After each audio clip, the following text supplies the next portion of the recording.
Okay, hello. My name is Krim. Some of you probably remember me at Riptide. I was the one playing Glooga. Hello. I haven't done content in a pretty decent while. I've been struggling with some stuff and trying to find motivation, but I did find some today because I really wanted to talk about the weapon on screen, Vanilla Glooga, because I played it during my stream sets at Riptide, and I really wanted to just go over what I did, what my thought process was, and why I've been playing VGlooga in scrims and in tournament for the past couple of months because among the Glooga kits that exist in the game currently, I believe this kit is honestly slept on among the three, and it has some really strong potential that can really make it a good pick in certain situations. And its potential is super untapped. So that's basically what I'm going to be talking about today. So before I talk about this weapon's kit or anything, I want to talk about my build because it's definitely questionable, but I do have explanations and reasons as to why. So firstly, on my hat, I have a main before I even start this, hopefully I edit this in on screen and post, but there should be my build should pop up on screen when I start talking about this. Please crim and post, do your fucking job. So firstly, I want to talk about the main and a sub of sub power on my hat. So this is mainly for Inkmine, the main enabler of this kit, and possibly one of the main centerpieces. So with a main and a sub, Inkmine does more damage in its main center hitbox and its outer side hitboxes. The tagging effect, as shown on the dummy here, lasts for way longer and it really helps since a lot of people in the current meta right now are running at least a sub or two subs of bomb defense. So it's super duper helpful. And the next is MPU. Now, some of you who probably know me a little better have known that I haven't been big on MPU on Glooga, but in this situation, it's very helpful in this kit, in this specific build. Because you put a mine down, you roll back, that's a guaranteed one shot. That is guaranteed, like all the time.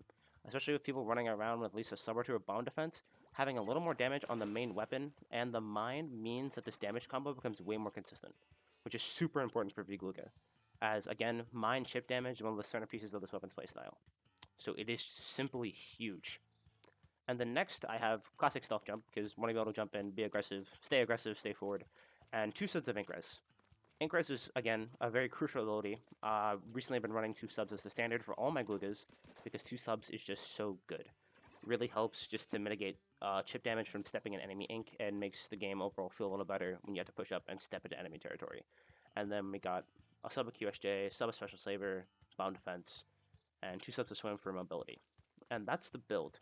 This build is particularly built into the niche I'm trying to play it in, as in focusing on Inkmine, chip damage with Glooga and my teammates, and using the information, the chip damage, and the space generated by Inkmine to overall be a consistent presence on the map and be able to put on more pressure.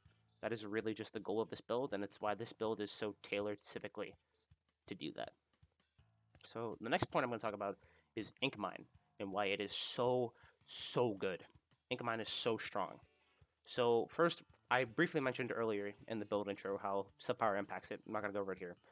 Um, as for how much I like to run, really a main and 1 to 2 subs is recommended amount for Inkmine. It's what feels the best to me. I might test it with a little more or even a little less, but as of right now, that's the amount I like to run. It really feels good. So how much damage Inkmine is doing? So as shown on the dummy here, the core of the Inkmine, if someone to step on it, is 45. And the outer hitbox, I'm pretty sure, is around 30? Oh, no. Uh, can you, like... Yo, can you go off? Um, so let me try to trigger this here. Yeah. So it's going to be 45 most of the time, but as they step out closer to the ink mine, it'll dip between the 30s and the 35, which is still really helpful, but you really want them to step on the main 45 part of ink mine because that's at least almost a fourth or even a half, honestly, of anyone's health, which is so huge. So moving on from how much damage it does, we're going to talk about damage combos next, because again, damage combos used. As I showed earlier, you put down a mine, you roll back, that's just dead. Like a single mine is 45, a shot with MPU is 55.6, so that, with thanks to MPU, we get boosted damage, you get a mine combo guaranteed. All the time, and it's really helpful. Now obviously this will probably scale down, depending on how much bone defense your opponent is wearing, but this is what I've been running right now, it's been working against most teams and most people. And you're not the only one that has to benefit from these Inkmine damage combos. Your teammates can as well. If you have high damaging teammates like Bamboo, blob even. I find blob is a really good combo partner. Or weapons that can do equal chip damage to the amount of yours. You can constantly leave people extremely weak, making it so that your aggressive weapons or even your entire team can clean up the enemy team much easier. Especially if you're putting ink mines in like central positions like chokes, points where they want to push, or even on your plat if you're getting pushed yourself. Ink mine is so good for that. So we're gonna talk about ink mine uses, which generally like you want to put an ink mine on chokes, like tight spaces where you know people are going to be forced to push or go forward, force them to take that damage, force them to interact with the ink mine, or just places you know people want to go or want to push. So like for example, let's say I'm on HOTC and my opponents have started pushing the tower. I know for a fact most of my opponents are going to want to go through our fan, and drop on plat past the block. So if I put 2 mines beside the block, suddenly my opponent's going to drop it to 2 ink mines. And if we still have teammates there and we still control our plat, they can die. Or if I know that a single team I'm playing against, or people like to climb block. Put mines close to block, I now have that person is damaged, I have their location, and it'll last for a decent amount of time, so I can continue to give my team information, and the entire team knows. So it's just information and a constant flow of it when people step on or get damaged by Inkmine, which is super helpful. Again, it's just, Inkmine is so good. And also, you can also be used on Rainmaker to slow down jumps, actually, because it can really kill a Rainmaker's momentum if they happen to jump over an Inkmine and it goes off. And it's really good on detecting high ground people from low ground, especially with sub power up. And especially through walls as well, Inkmine has some really nice spots. The first spot I can think of is actually on Mansa Maria on your bunker. If you place it in the rightmost corner of the wall, Inkmine can still detect people in street. It's really busted. Or even the other way around. It's so good. So if you really want constant chip damage, you want info, and you want a line to fall back on, if you have someone pushing you, if you can bait them into ink mines, it can make cleaning up kills and finishing people off all the quicker. So next we're gonna talk about aggressive ink mine play, which isn't really something I see chatted about a lot. Since again, ink mine's pretty underrated, so we don't really talk about it. But one of the main centerpieces of VGlooga's play is placing ink mines as you go. I cannot stress enough that you have to place ink mines as you're going around here with this weapon, like as you're pushing up, because it's so good. It's so crucial. It gives you chip damage, it gives you info on where people are possibly near you or around you, and it increases your threat bubble. It means you have information, and if you have to back up and you're forced to choose a position to stand and fight in, which Glooga loves being put back into corners or long streets and open areas, if you put ink mines near or around there, you can back up into your ink mines and let people fall into them and use them to damage them, get info, or at least very least trade. And also, another thing I don't see talked about with Inkmine is forced detonation. Again, something else huge. You don't even have to be near your ink mines to have them be effective. Like, let's say you've placed your ink mines in an area where you know people like to push and you want to check it. Like, let's say I'm on bunker right now. I have 2 mines in bunker, or I'm not a bunker, but I have 2 mines in bunker and I'm on right plat, for example. We think someone might have pushed into right bunker and I want to check it. I can place down another ink mine near me, pop it, and oh, look, would you look at that? There's someone in our bunker. They've triggered my ink mines. We now have information on that person and their damage for at least 30 to 35. 35 to 40. There's so much utility in that. And that really turns a situation where that could have been super bad for us if they had gotten and continued that flank into a situation where we now know where this person is and they're damaged. Which, when we exist in a meta of so many weapons with high damage numbers and chip damage comps being super common, is really huge. It's so important. So, yeah, that's basically it about Inkmine. Inkmine is, in my opinion, one of the strongest utility subs in the game. It has so many uses, and even if I'm using it now, it's probably still a little untapped. So if you play an Inkmine weapon, I encourage you to drop Inkmines as you go, play aggressive with them, run sub power up, and really push the sub to its limit. Please use Inkmine, it's very strong. And specifically for this section, I'd like to really shout out Azure, because I was taken into the lab one day, and they showed me how VGlooga could work with Inkmine and just damage combos and the shit I'm showing you all right now. So if I have anyone to thank, it's all of them, and I'm going to link most of their socials in the description below. So seriously, thanks to Azure for showing me this stuff and teaching me about Inkmine. So next, we're going to talk about our good friend Inkjet. So I know the kit of Inkjet and mine looks super duper fucking awkward, but let's first talk about one of the most common uses I've seen when VGlooga has been brought up in discussion. You can place mines around your landing, which is like super nice. So even if you don't, so even a direct Inkjet, obviously they die, but if you don't, you're doing at least 50 damage. You combo that with the mines here, which are doing at least 45. Someone is 95 damage, or even a little lower, which means they're at least 10 to 20 points closer to death. So mines on landing isn't the biggest use that we have here with Inkjet, but it's at least a benefit.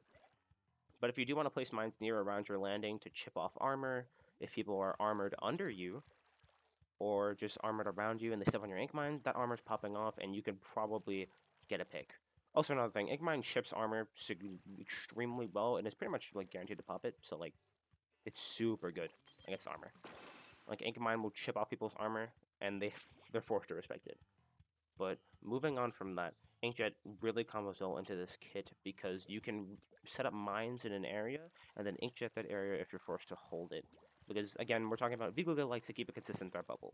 It wants to use its unique brand of aggression with Inkmine and area control to really slowly push forward, and get set up and start snowballing off of that. And Inkjet allows you to snowball that much faster. It really means that you can go from being a mid-range weapon to threatening people from halfway across the map solely because you popped Inkjet. And you don't even like aggressive inkjets are obviously very good, and you want to be getting a decent amount of inkjets, at least like 5 to 6 a game. Optimally, if you can get 3 to 4, it's also good too. But you want a decent amount of inkjets. You can keep on that pressure. You can keep getting picks from a long distance and threatening people and increasing your bubble of threat from far away. And now you don't necessarily have to use inkjet aggressively. You can also use it defensively because it comes like there's so much utility in that. Like, defensive inkjet is good because, like I said, you can hold an area, especially if you mine it down. It means people stepping into the area are either taking ink mine damage and they're getting chipped, and your team will know where they are, and that's really strong again. Like, especially what's about in the ink mine section. It's really strong, it helps out a lot, and again, it's just, there's so much utility in that. Okay, I had to catch my breath. So yeah, don't be afraid to use inkjet defensively to defend an area because it's not the worst defensive tool in the world. Obviously, it's probably better on offense, but defensive inkjet, especially specifically with this kit, is really good. And again, you're gonna get a lot of value from constantly inkjetting from areas, from key areas, and from points where you think inkjet is best, along with placing mines near around that area to get information, chip damage, and value. That's so important to keep in mind. So my next point with this is going to be good weapon partners. So I'm simply going to shout out Blob, Splash, Bamboo, K-Shot, Zap Mini, and Junior. Now, there might be more partners that are really good with Glooga. I haven't experimented with yet, but we're going to shout out these specific weapons, and I'm going to go over them briefly individually. So firstly, Blob. Blob is really good for long distance chip damage and oppression, and that weapon is so good at creating space with its kits. And VGlooga really loves other space creators in its team environment because it means that it gets to take advantage of the space it creates, essentially create 2 threat bubbles with your partner that really allow you to pair off with each other. Because Blob also really likes the Inkmine chip damage because it's easier for Blob to get kills. And VGlooga likes Blob because it wears down opponents over time and constantly damage them, which is VGlooga gets easier kills. So they pair to each other and snowball with each other super duper well. And again, they just both benefit off each other's kits and each other's strengths. And yes, this is probably because they've been playing with Pika too much. So again, they just really benefit from strengths. Now from Splash. Splash, I'm just setting out Neosplash here. Again, Neosplash has chip damage with Burst Bomb. So VGlooga really likes a mobile partner, and this goes for Blob too. Mobile partners that paint and chip damage. Neosplash has Burst Bomb, Blob has Blobs. They both paint the map a ton, and Splash has Bomb Rush to add that, and Blob has a Bomb Rush kit as well, and Sprinkler. So they can keep constant paint and chip damage for Glooga, and any Glooga, if you're playing with a Glooga player, just know they love you painting for them. They love to having paint, so they have a line to fall back on, and ink to work around with, because while VGlooga is the most mobile dually, we could still juke in our own ink, and we could still have it be in advantage state in our own ink. So the more of our own ink is on the map, the more VGlooga doesn't have to worry about being put into disadvantage, or any Glooga really, which is super huge. Now for Bamboo. Bamboo doesn't really add too much paint value to Glooga, but it contributes beautifully into its chip damage core that I've been talking about.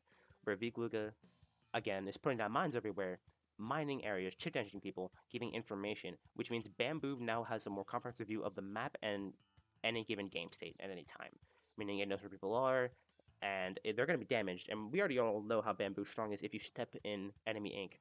Imagine how stronger bamboo is if someone steps in an ink mine, for instance, or they take chip damage on an inkjet, or an unfinished kill from a Glooga with MPU. So again, bamboo can just snowball off of the chip damage and the pressure that VGlooga creates to take up space and help it hold space and really serve as like a backbone to VGlooga, because if it has to back up and it's about to be put in disadvantage, bamboo could just come in, clean up, or help it get out. It's so huge.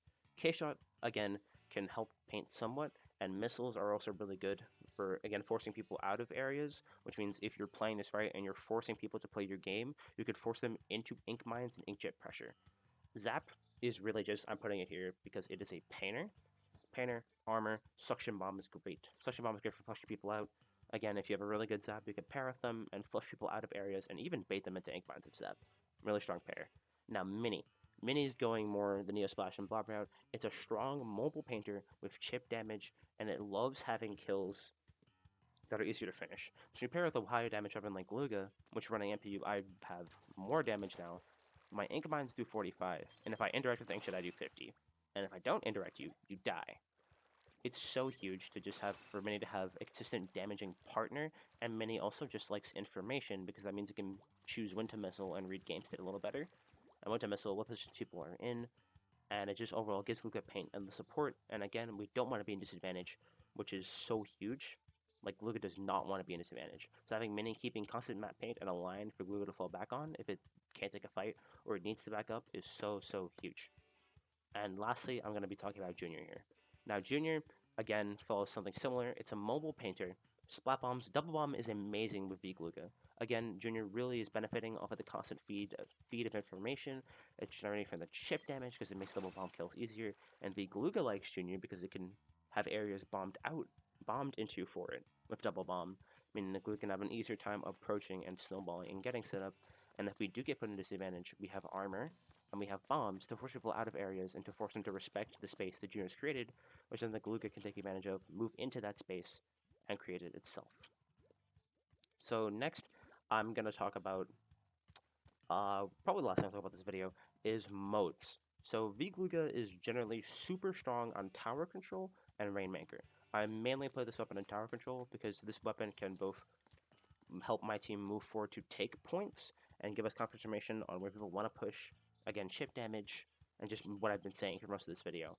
But it also can hold point if I absolutely have to. I can mine around tower or in areas around tower, and most tower checkpoints, I'm sure a lot of you have noticed, are pretty open in a lot of the good maps we have in our map lists right now.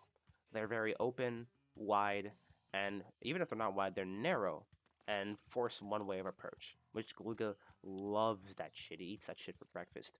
So really, like, that strength on TC really comes from how the mode is played on a point-by-point basis, meaning VGlooga can get set up with its teammates, find a place to set up, set ink mines there, and jet to its heart content, and push up, and have a line to fall back on if it gets pushed away from the tower and its teammates.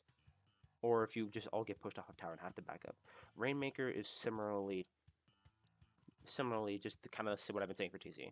It's not exactly a point-by-point system, as Rainmaker's have checkpoints, but in Rainmaker, you generally value area control and getting set up so you can push with Rainmaker, which again is super huge and super major. And so VGlooga really likes having a moment to slow down with Rainmaker to get set up, and even if it's not directly like picking up the Rainmaker or actively to be pushed at the moment, Rainmaker's a snowballing mode, and again, VGlooga likes to snowball. So if it can benefit and work with the snowball given it to us by teammates when they're pushing with Rainmaker, then that's something that can really help and really just help the weapon get set up more with ink mines and its jetpack. I would also say that there are some zone maps this weapon can be played on, but I'll be honest, you're much better off playing Glooga Deco or Glooga. Kenza Glooga can stall with Fizzy and can actively do zone paint a little more Fizzy and armor. And armor is super good support special. We're seeing it everywhere right now. It's been everywhere for the past 2 years. So again, that kit's really strong. And then Glooga Deco has Baller for zone caps if you absolutely have to, and overall is better for sufferability and stalling on zone. VGlooga really likes TC and Rainmaker because they're much more snowbally than Splat Zones, and are more played in a take area by point basis, which again is really huge. And one of the last things I'll touch on in this video before I let y'all go, I've been talking for 20 minutes, is what VGlooga needs to be enabled. You need consistent map paint, teammates actively using the space, the check damage, and the info that you create. And VGlooga also really likes to have its jet landings covered.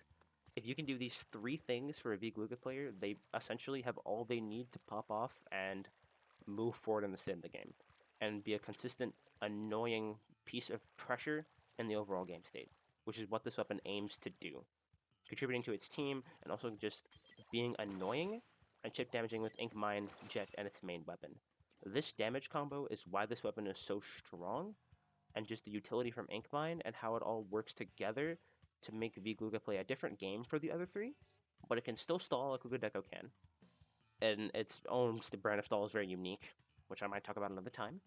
But VGlooga, in my opinion, is definitely one of the stronger Glooga kits, and it gets a lot stronger on LAN. Now, we are not in a LAN environment, as Riptide just came to a close about 4 days ago. Yeah, 4 days ago. And maybe more whenever this video is released. But it's super strong in a LAN environment, and in my opinion, it's definitely a strong Glooga that you should not sleep on. But it's definitely a specialist weapon. Something that someone has to be really acclimated to and committed to playing, because it's not like Glooga where you can kind of just pick it up and play for the fizzy armor. Like, vanilla Glooga and Glooga Deco are specialist weapons. Glooga is still a specialist weapon, but it's much more easier and friendlier to people outside of Glooga that want to play the weapon. But that is pretty much all I've had to say about VGlooga in this video. I really hope that you guys have a good day whenever you're watching this, and that you consider maybe playing this weapon or at least giving it a chance, and that hopefully VGlooga enters more relevant discussions. And I'm gonna disclaimer this because I know this is bound to happen because of how this community works, but I'm not arguing or saying that this weapon is a hidden sleeper meta. Well, actually, no. This weapon isn't some like hidden god in this meta. It's not. It's still very niche. It's a very niche pick, but it is not a bottom of the barrel as it was previously thought to be. It's a very niche pick, and it takes a certain type of player to play it. But I would argue that when VGlooga is at its strongest, it is one of the strongest among the Gloogas, and can really, really fit into a team comp really well. If you're just looking for something, if you're looking for Inkmine utility, consistent pressure, and just a long-ranged weapon that can get set up with Inkjet. And obviously, there are better meta options you can pick and fit more easily into your comp, but if you're a Glooga specialist and they're showing some interest, I would say that they should definitely play VGlooga and check it out. It's so worth it. And with that, I'm probably going to end up wrap this recording and end this video. If any of y'all have questions for me or questions about this video, feel free to contact me on Twitter or Discord at Crimathy or Crim9718 on Discord, or just like scream at me somewhere. I don't know. But yeah, if you want to learn more about Glooga or just learn more about them in general, feel free to contact me. And thank you all so much for watching. Bye bye.